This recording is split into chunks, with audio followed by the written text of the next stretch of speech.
kahinaan ng loob sa daigdig na ito.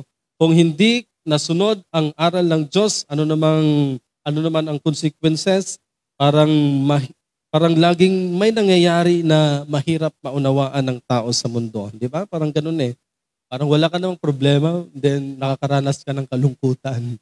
So may mga ganon. Wala namang nangyari, pero parang nanghihina ka. So isa yan sa mga sign na hindi natin nasunod ang pamantayan ng ating Panginoon. Mahirap maintindihan ang buhay.